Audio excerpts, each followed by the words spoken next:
Madam Chair, with your indulgence, Madam Chair, if I may be excused, there is a full cabinet meeting this afternoon. I have to head to one. Thank you, Madam Chair. And certainly, Madam Chair, all the different advices and guidance will be taken very seriously by this administration. We are here, and in fact, to actually present a position paper as to how we can strengthen the protection capacity of the DNR, including such measures as demolition summarily. I also wish to thank Senator Bato for coming with us yesterday to Kapatagan because it really needs to be established that this area is established as a settlement and barangay area by law. It's a township already long before the INAIPAS Act.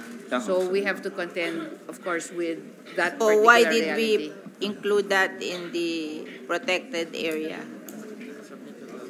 What's the reason? If it's really a town already. But Madam Chair, it's only a portion of the large area of the Mount Apo. Almost one half of the entire area. If I may turn over to ASEC Mars Amaro of Biodiversity, with your indulgence, Madam Chair, if I may be excused. Okay, That's fine. Thank you po. Recognize ASEC Amaro.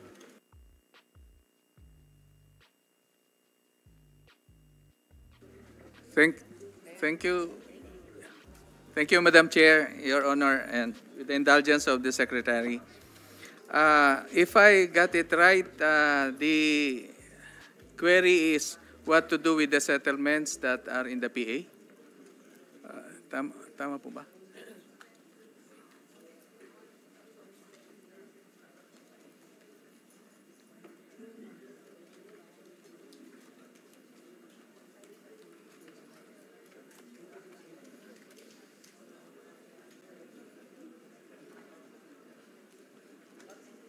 Ang tanong ni Madam Chairman, bakit natin pinapa-declare na protected area na alam naman pala natin na marami ng tao na nakatira doon.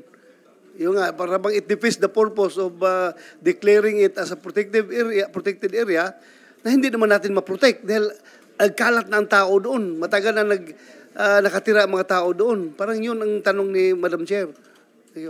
Siguro we will have to, thank you, Your Honor.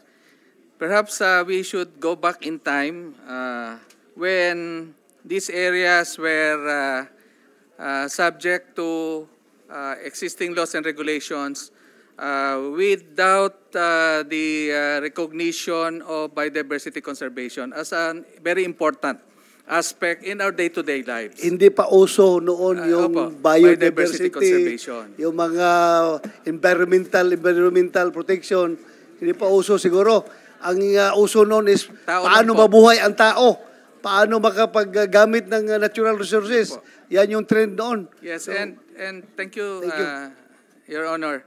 Because of the recognition, which are not just within the national context, but international at that, we are we are forced to comply with the requirement because biodiversity and with other global concerns are global in nature, and therefore we have to contribute to at least addressing them.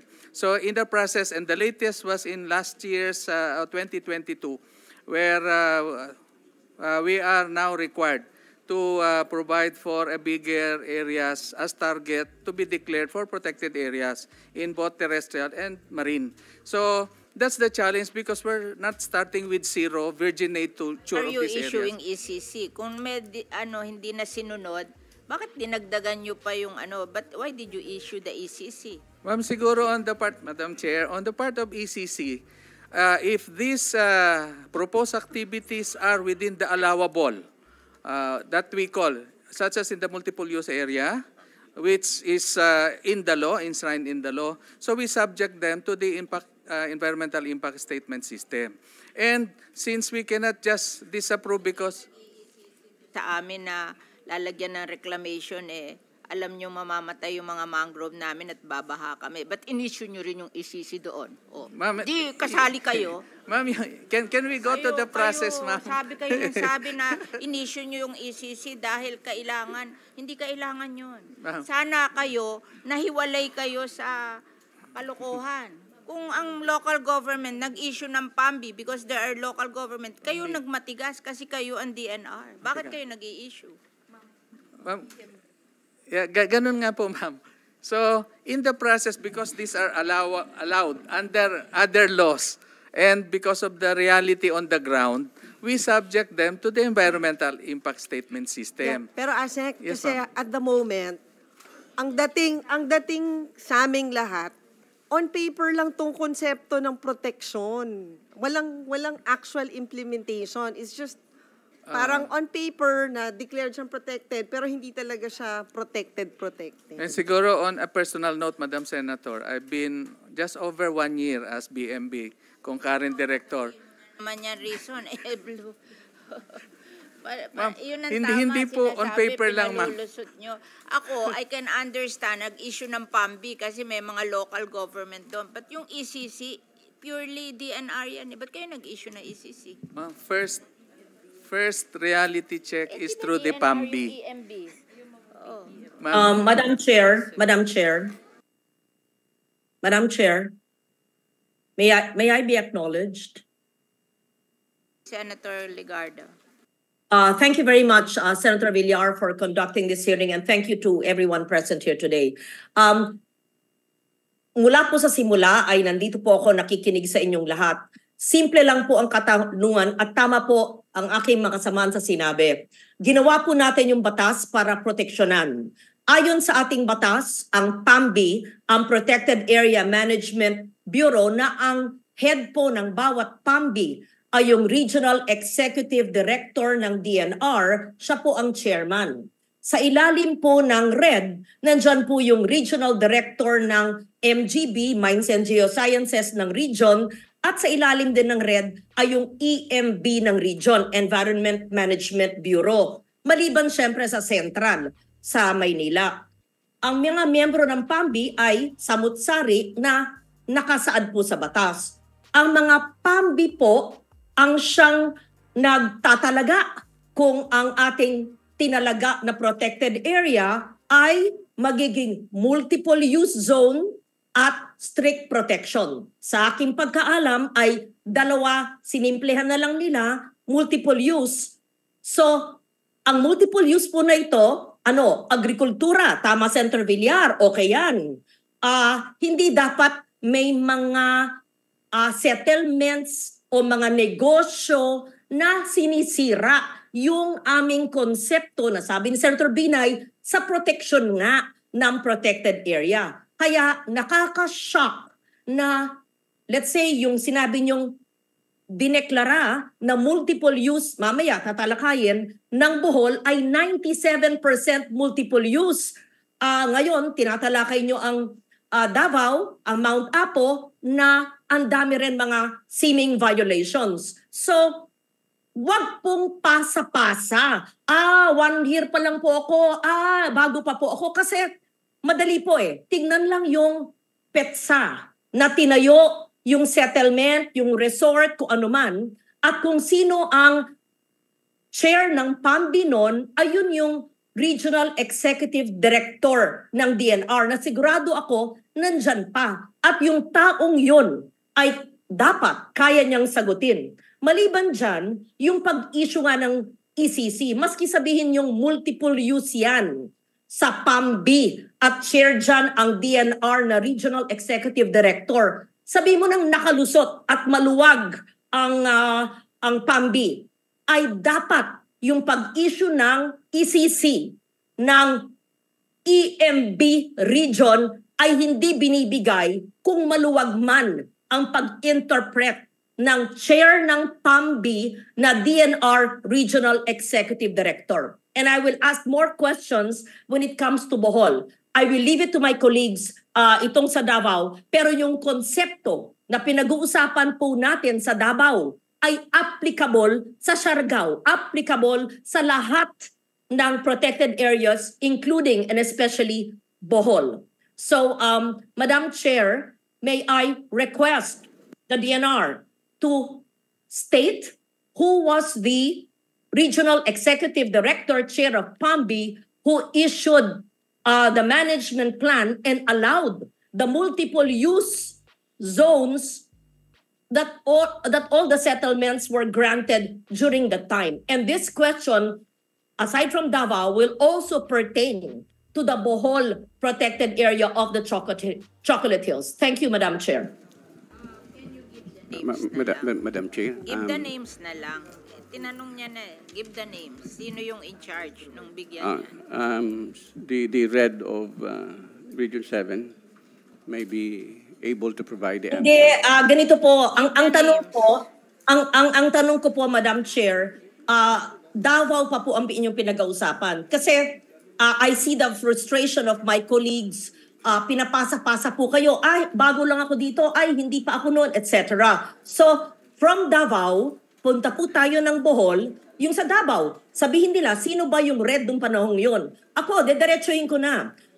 Kaibigan ko na ng DNR, pero I want answers. Sa Bohol, sa aking pagsaliksik, ang red yata nung panahong yun ay ASEC ngayon, Gilbert Gonzales. I know Gilbert, so siguro, pag dating natin sa diskusyon ng Bohol, siya yung Regional Executive Director noon na nagbigay ng permit sa Chocolate Hills, dapat sagutin ng DNR, namely si former RED, ngayon naman ay ASEC na si Gilbert Gonzales. Tapos, alamin din natin, meron din nagbigay ng isa pang, let me see, yung sa Captain's Peak.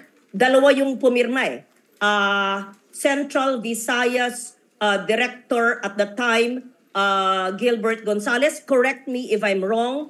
Another one is a DNR Central Visayas Director, Paquito Melicor. Ito yung July 14, 2022 na inendorso yung Captain Peaks report. Kasi pag ang tatanungin po natin, Madam Chair, yung nakaupo na sumasagot, Yusek, hindi ko po alam, sa next hearing, etc. Simple lang po, sagutin ng mga nakaupo nung panahong yun na nagbigay ng permit para matuon po natin. Ano ba yung problema ng batas o ng PAMBI o ano ba ang gaps at kailangan merong managot. Hindi pwedeng puro hearing lang. Thank you very much, Madam Chair. I would like to hear from the DNR their answers to my very basic and simple queries. Thank you. Hindi, ito yung PAMBI is Gilbert Gonzales, ECC is for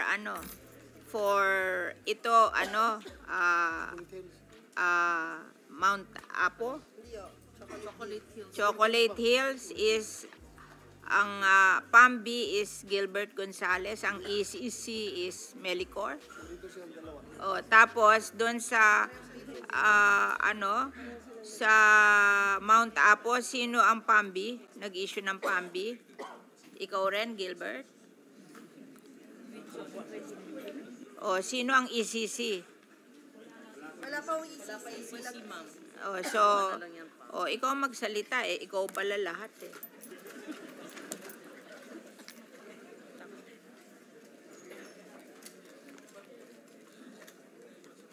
Kaya ka siguro na-promote.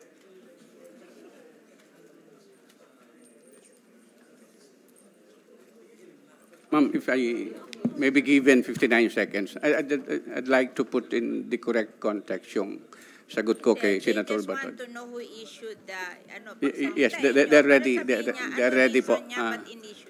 Kasi baka nandito ang local governments. Yung pong Malay Ordinance is only in the A&D area. Kasi baka, kasi ito ibang forest land and protected area. Kuhaan sila, dagat yun eh. Ito sa kanila, bundok, yung Mount Apo. Kaya hindi applicable. Opo. Baka pwede rin sila gumawa ng... Pagka A&D, kasi ano lang yun eh, curtailing the Anong rights. anong E&D?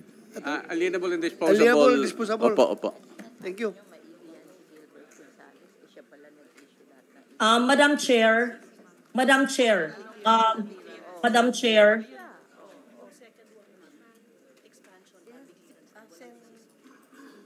Yes. Yes, opo. Yung aking pong katanungan applies to each and every protected area. On the table now is Davao. After Davao will be Bohol. Others will be Siargao, etc. So, yung... Opo. We will be discussing, because we have no time, we will be discussing Chocolate Hill and Mount Apo. That's our Okay, thank you. agreement. Those Kasi two. we'll go back to Masungi and Siargao because we have done investigation. I-update na lang natin tayo nila kasi we have investigate Masungi and Siargao. So we Okay. are now giving priority to Chocolate Hill and Mount Apo. Yes. Kasi we haven't Yes. done any investigation with regards to these two protected areas. And they Yes, said I- that the one who issued the, ano ba yan, PAMBI is Gilbert Gonzalez. So why don't you, tell us your story? We recognize Yes, ma'am. ASEC Gilbert Gonzalez. Yes, ma'am. Thank you, Madam Chair. Indeed, ma'am, I was the Regional Executive Director of Region 7 when Resolution number 1 was issued in February 15, 2018. But I'd like to explain first, ma'am, that when this was submitted to the PAMBI, this was the time when there was Presidential Proclamation 333, which declared that the flatlands of the Chocolate Hills are considered to be multiple-use zones and being alienable and disposable lands are Who under the declared that? Presidential Proclamation. Time of President GMA, ma'am. But I think they are doing this because they want to develop it as agricultural land, not Yes, diba? Palaging ang reason why they declare it like this is because nagko-complain yung mga farmer and they want to plant. There's nothing wrong with people planting near the protected area, but what you did is to establish resort and businesses in the protected area. That's a different story altogether. So Or you hindi- explain to me what came into your mind na yan ang No, ma'am. gagawin mo. Yes, ma'am. Bigay ko po lahat ng detalye. No? So, ASEC, yung mga in-between ba ng Chocolate Hills, lahat yon titled na? yes, ma'am. Kanina present po yung until 2.5% lang po ang Titled. timberland within the entire area of the Chocolate Hills National Park. So 97.5% of the entire Chocolate Hills are alienable and disposable. Madam Chair, if the chair Even may... if they are titled, if you are protected area, you are not supposed to destroy the protected area. Ang ano noon is baka na-title yon for agriculture, not for businesses. Actually, ma'am, meron po sana kaming presentation para mabigyan ka ng... If the chair may allow, ma'am. Yung mga presentation nyo nga, mali-mali. Meron kaming... Lalo lang kayo na Madam Chair, if I may, Madam Chair. we recognize Senator. Thank you, Senator Villar. Maliwanag po sa ating ginawang batas dahil ako po yung principal author ng INIPAS na sakop po ito at kayo po ang nag-sponsor sa floor. Kung maalala po ninyo, nung 2018 na sinusponsor nyo to, tinanong ito sa floor. Kaya natin linagay sa INIPAS law at babasahin ko. In the development of the CLUPs and the barangay development plans up to the barangay level, due consideration shall be given to the intended for conservation and biodiversity, as well as the objectives for protected areas to keep human habitation and environmental conservation in harmony. Hindi po natin linagay na gusto natin ito para sa kabuhayan, na kumita, ang mga tao. Linagay po natin habitation, environmental conservation in harmony with the principal objective of biodiversity conservation. Hindi po kaya at nararapat sabihin ng DNR kasi sinabi naman nyo kasi may presidential proclamation nung panahon ni GMA kasi pwede naman alienable and disposable kasi pwede nang patituluhan. Maski na may titulo, dahil dapat ang prioridad ay konserbasyon at proteksyon. At yan ay kino-conserve at pinoprotect dahil magugunaw na ang mundo sa init at sa baha dahil sa pagwawalang bahala sa ating mga batas, ay mali po ang inyong interpretasyon ng aming ginawang batas. Alam ko po yun dahil ako po ang principal author. Alam po ni Senator Villar, siya po ang nag-sponsor nito. Yun po ay pinag-usapang masusi. Kaya hindi po nyo kayang gamitin ang A&D na reason. May titulo eh. May titulo. Maski ano na lang gagawin, respetuhin ang biodiversity conservation. Pakisagot po ng mga nananagot ang aming katanungan. Hindi PowerPoint ang sagot, salita. Iintayin ko po, Madam Chair. Thank you, Senator Ligarda. I just want to acknowledge the presence of Senator Tolentino, and we will ask ASEC Gilbert Gonzales to answer. Madam Chair, siguro bago sumagot si Asa Gonzales, can we ask LRA, or maybe they can submit, yung mga titled, hindi ba to lahat agricultural? Good morning, Madam Chair. Good morning, Your Honors. Based on our records, there are about 5,652 titled properties in the area, equivalent to about 7,860 hectares. So yun po yung titled. And we agree po with the Senator Ligarda po that while the lands are titled and it's proof of ownership, the owners cannot cannot exercise absolute rights over the property, and they must be subject to the restrictions in law. Kasi di ba usually sa title may nakasulat kung agricultural? Opo. Ito bang itong 7,000? We have no information yet, Your Honor, but we can submit Yes, later can you on. please submit to The kinds of committee? titles, because we have Yes. patents and CLOAs over it. Yes. Yes, Your Honor. Thank you. Ano yan? Agricultural yan. Pag hindi tinaniman yan, babawiin ng DNR, ng DAR yan. Yes, Madam Yan ang Chair. rule ng DAR. Yes, Madam So Chair. if you are a CLOA beneficiary, you have to plant. Otherwise, pwedeng bawiin ng DAR from you. And Yes, admin, Madam you have that data. Kung alin doon yung We CLOA. can collate it. Okay, can you submit to the committee? Yes, we will, Thank you. Your Honor. Now we Okay. recognize ASEC Gonzales. Yes, ma'am. Ma'am, before I continue my discussion, I'd like to suggest po to allow Region 7 to present or I don't want na PowerPoint. yung Di, ma'am, presentation. Ba't hindi mo sagutin ng Ma'am, answer? there- Sabi ni Senator Ligarda, ayaw na namin ng presentation, gusto namin answer. Yes, ma'am. De, kung meron Lalo kayong nagdidiin pag nagpe-presentation kayo kasi nakikita pa yung depekto nyo eh. Ma'am, thank you, madam. Ang purpose lang naman po, that's why we're requesting, because there's a lot of details po dun sa Eh di sabihin mo sa akin presentation yung that can details. enlighten Sabihin mo. the committee on the Sabihin mo yung details. concerns. Sige po. Ito po kasing proposed Captain's Peak Garden actually was requested for the inclusion of their intent to secure public clearance, one of the agenda of the, based on our record, agenda in that special meeting that was called on February 15, 2018. Actually, nagkataon po na during this time, hindi po ako present during the PAMBI meeting. I was on an official travel in Baguio. We were attending the launching of the Task Force Mining Challenge, as well as the launching of the Environment Center of the Bakit mo Philippines. ini-schedule na wala ka? Diba? Di ba, kasi na-schedule naman po Ay, yun talaga nako, nauna yung ay, ano. nako. But just so happened Parang that- ano naman yan, nagkataon naman yan. Ako, pag wala ako, hindi ko na ini-schedule. Baka Hindi. kung ano gawin eh. Yes, ma'am.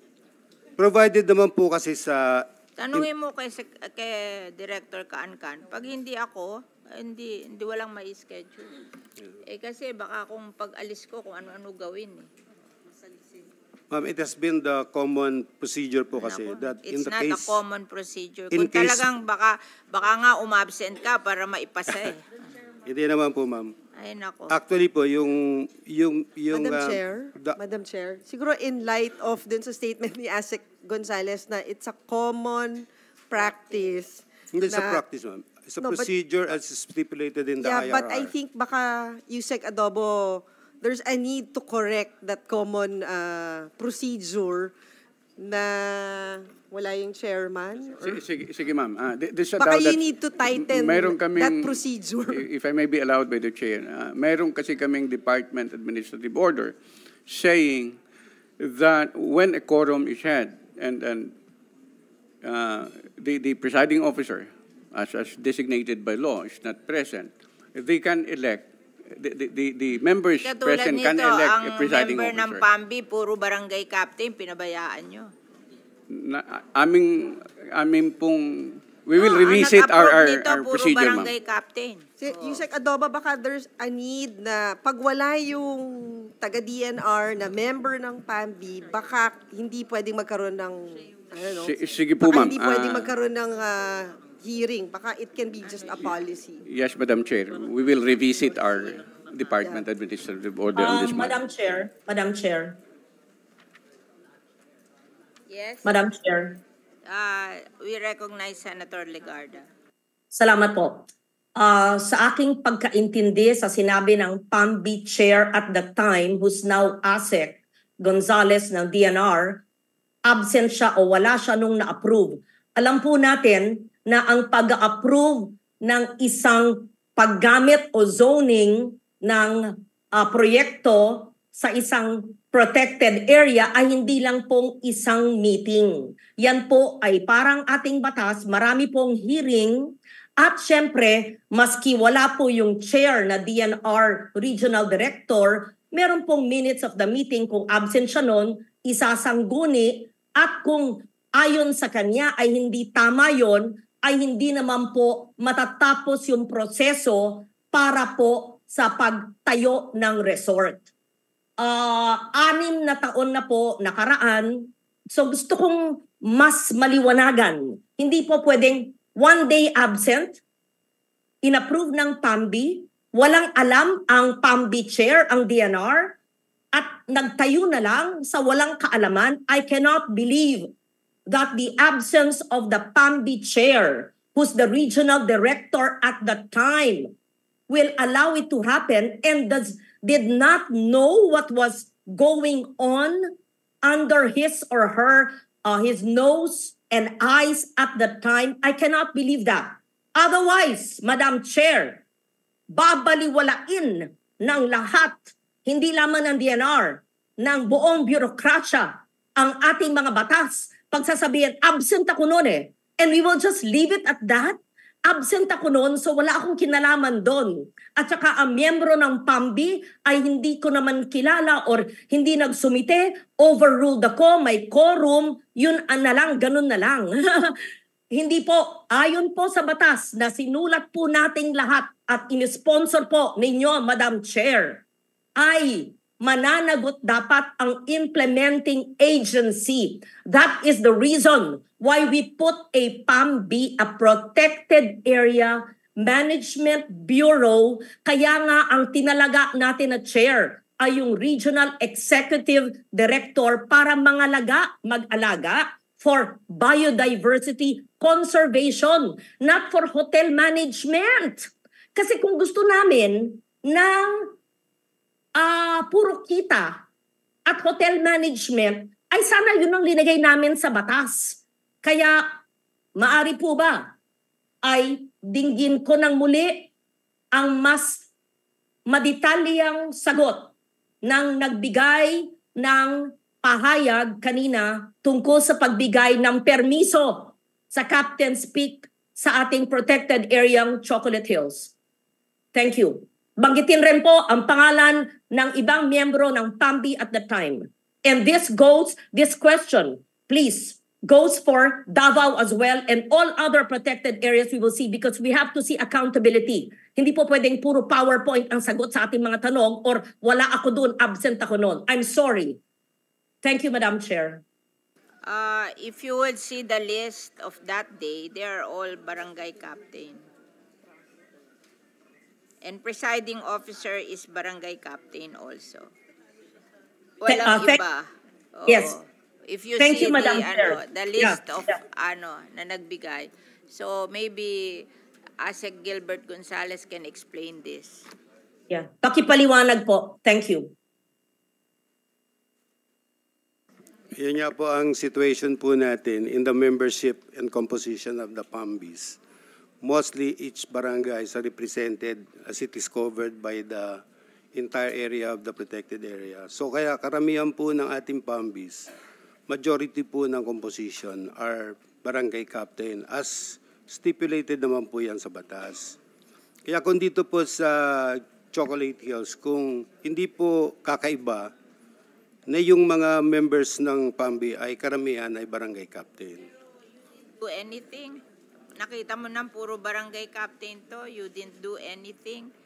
Di ma'am, ma'am, if you let me explain. Bakit lahat kayo absent? Ang natira lang barangay captain. Well, actually, ma'am, we have records na in that special meeting, hindi naman garden pick lang ang agenda. Tuloy itong special meeting na to kung puro barangay captain to, what will we profit out of it na wala man lang nakakaintindi? There's no urgency Bakit ginawa to? Parang ako, para i-allow mo to, may intent kang gawin dito. Ma'am, if I may, puro barangay captain to. ma'am, if I may explain. Alam mo, further. sa amin, ang PAMBI, merong tawag doon, yung NGO, na mga may sinabi. Bakit ito puro barangay captain? Nakakapagtaka, walang nangyayaring ganito. Ma'am, if I may explain further, ma'am.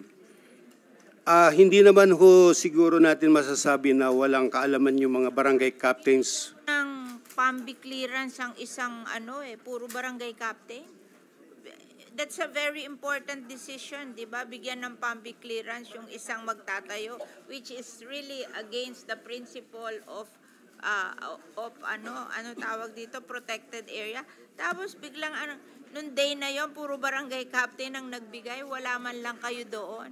Parang hindi na dapat natuloy ito Hindi na ito dapat natuloy.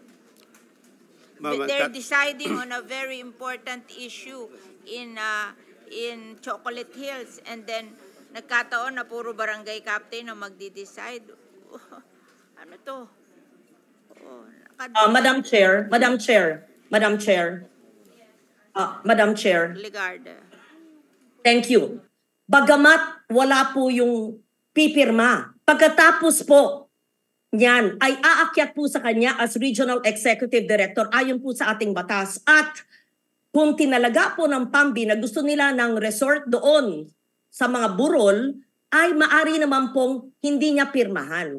Kaya hindi po dahilan yung absent ako nung panahong yon, kaya yung bundok, yung burol, naging resort. So gusto ko pong sagutin niya po, sana, please, pagkatapos ng mga inapprove ng mga PAMBI members, natin tama si Senator Villar, ang PAMBI hindi puro kapitan, may local governments at merong mga NGO. Walang PAMBI na walang representante na NGO, kasama yan ng ating batas. So, gusto ko malaman, pagkapas nito na absent siya, bakit niya pinirmahan at inapprove bilang chair ng PAMBI at Regional Executive Director? Pakisagot po.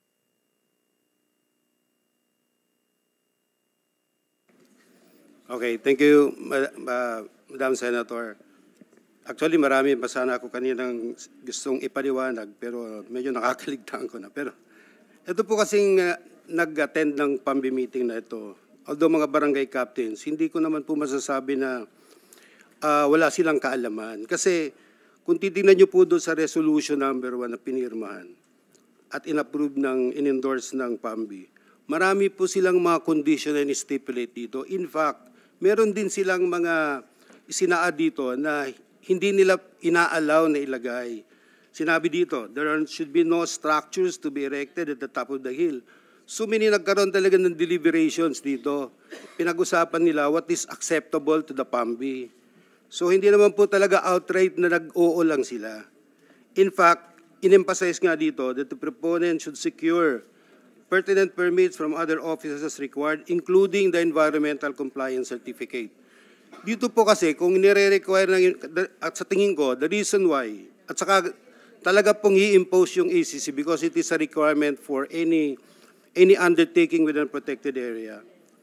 Dito po kasi sa environmental, sa proseso po ng EIS system wherein an ECC is secured, dito po sana mahihimay ng gusto yung yung project na gusto lang ilagay. But because the proponent did not secure the ECC, we were not given that opportunity to scrutinize further the project. Ito pong pagkaka-approve, kung titingnan nyo po, duman po naman dito sa mga proseso. This is a decision of the PAMBI which is embodied in their authority to decide over policy that can be applied in this particular protected area. Actually, this was administered by one of the barangay captains, si Tito Angkog, who was designated as the presiding officer. Kung makikita nyo, hindi naman ako solo nagpirma dito. Duman ito sa process, duman po ito sa Senro, sa Pakuas, the PASU, dumaan po ito doon sa ARD4 Technical to review whether this document is valid or qualified. Kami po, provided po under the IRR, that the Regional Executive Director, as the PAMBI Chair, will affirm the decision of the PAMBI even if they are not present. Kaya hindi ko sinasabi na pumirma lang kami nakapikit dito. This went through a process, and we recognize the decision of the PAMBI in this particular decision, why this resolution. I'd like to explain also, when the project was presented, the project was presented, it was located in a particular lot, and the location of the actual development that was undertaken was no longer implemented or erected in that particular lot which was presented under this resolution.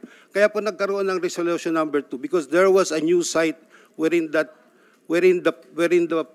Garden Peak was, Captain's Peak was located.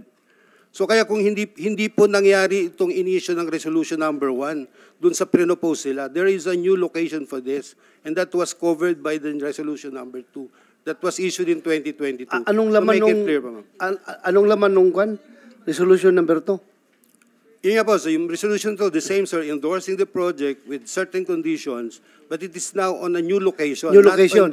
Yes sir, hindi po dito, Mr. Chair. Madam Chair. Thank you.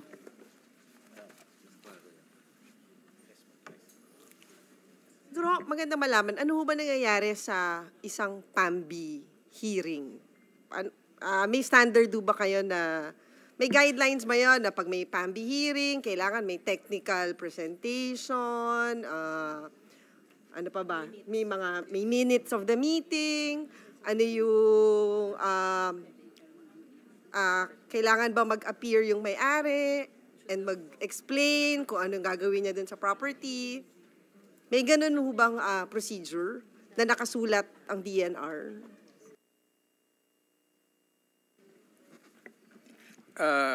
Madam Senator, Madam Chair, wala pong specific in the law and the implementing rules and regulations because conducting meeting, I believe, is yes, ma'am. Common sense, hindi Yes, ba? Oh. You don't have to, gusto mo, ilalagay pa namin sa batas how to conduct a meeting? Yes, ma'am. Ano ba yun? Ganun ba kayo kabobo? Madam Chair. Ano ba itong mga sinasabi niyo? Madam Chair. Si Sen. Lauren po, Sen. Lauren. Recognize Senator Lauren. Thank you, Madam Chair. Sumasang-ayon po ako sa inyo ni Senator Binay dahil maliwanag po na ang PAMBI, chaired by the DENR Regional Director, ay dapat binibigyan ng guidance ng DNR. At sino ba ang representante ng DNR sa PAMBI kundi yung RED? Siya po, yung RED Region 7, ang dapat magbigay ng guidance na ang mga desisyon ng PAMBI ay ayon in conformity with the management plans and the prohibitions of the INIPAS. Kaya yung mandato po ng mandate is to ensure that all the clearances are given only to the projects that support the objectives of the PA. I go back to the objective of the protected area, which is conservation of the PA, not to build structure. Having said that, Senator Villar is correct, and I think that's righteous anger and frustration because it is, you're correct, common sense that the DNR must follow the soul and the intent of the law. Ano bang ibig sabihin ng batas? Protected area. Ano bang interpretasyon ng titulo ng batas? Protection. Hindi pagtatayo ng gusali. Kaya nga po ay talagang frustrated kami sa pag-implement ng magandang batas. Hindi pwedeng gawin dahilan ang IRR na mali. Hindi pwedeng dahilan yung absent ako ng panahong yun.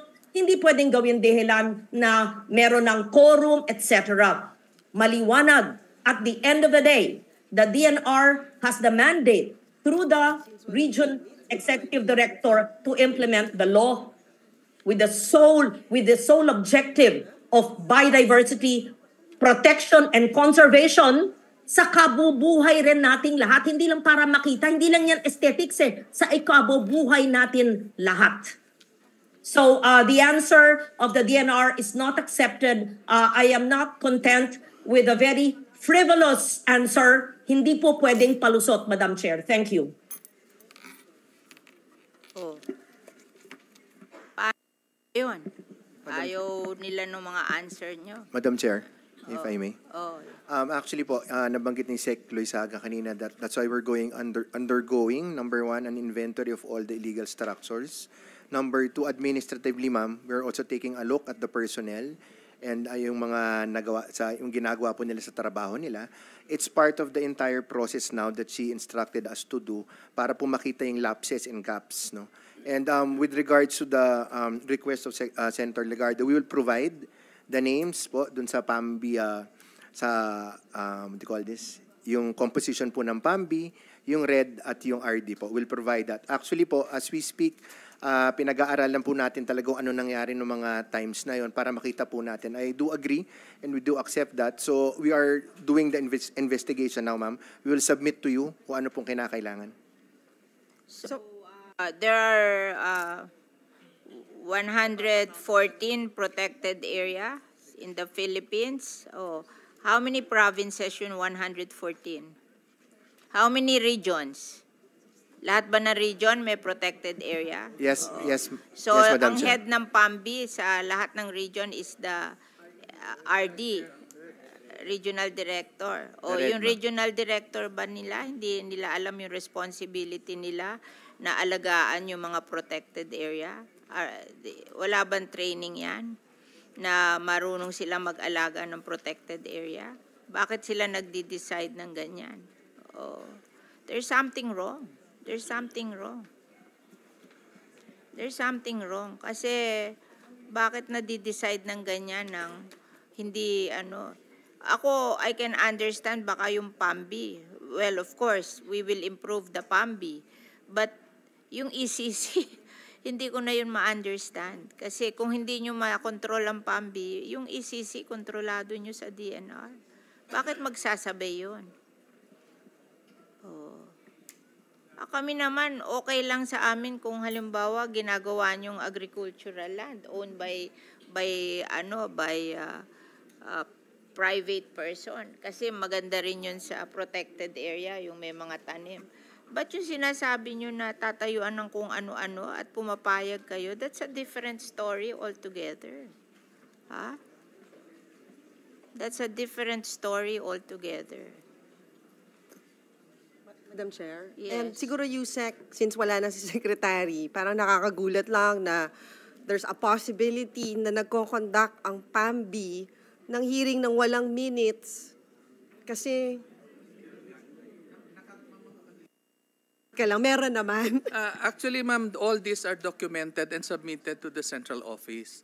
Yung mga minutes and the resolutions. So for this dito sa Captain's Peak, can you submit to the committee the minutes of the meeting and Ma'am, Wala din sa submission. Ma'am, may quarterly report on the PAMBI meetings, and that includes all that happened in the... No, or but the transpired. actual meeting, may recording ba yan? Kung ano yung pinresent? Ano yung Yes. naging Minutes lang po, Madam. exchange? Hindi, pero siguro nga baka now na lumalabas yung ganito, baka mas maigi na may actual recording yung mga ginagawa nating hearing. Because, well, we assumed na ganun yung gagawin, but apparently, hindi pala ganun. Maybe you could start requiring na hindi lang minutes, but there's an actual recording of the PAMBI hearings, lalong-lalo na, katulad ngayon. Kasi kung minutes lang yon, parang di ganun ka-clear kung ano yung naging exchange, ano ba yung naging explanation.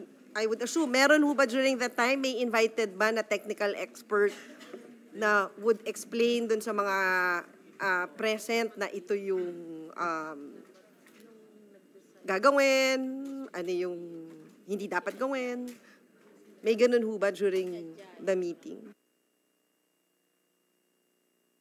Well, your protected area superintendent is present in the PAMBI meeting most of the time because... No, but who explained to the members na ito yung gagawin, ganyan-ganyan, mga ganun.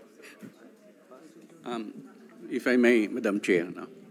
Yung PAMO, which serve as secretariat of the board, hinihimay po nila. These are composed of technical people, no?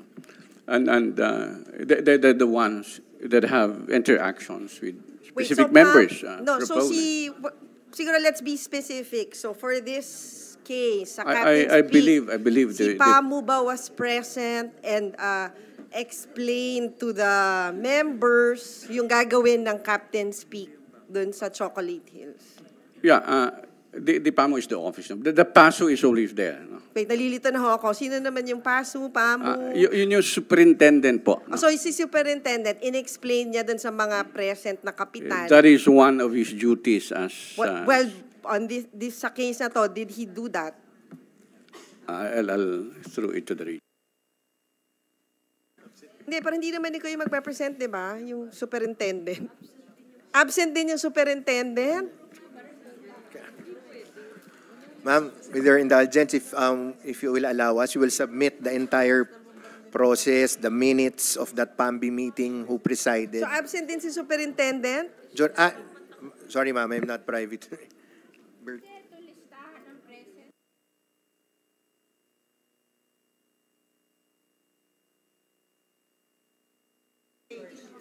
Oh, wala. Present members. Oh.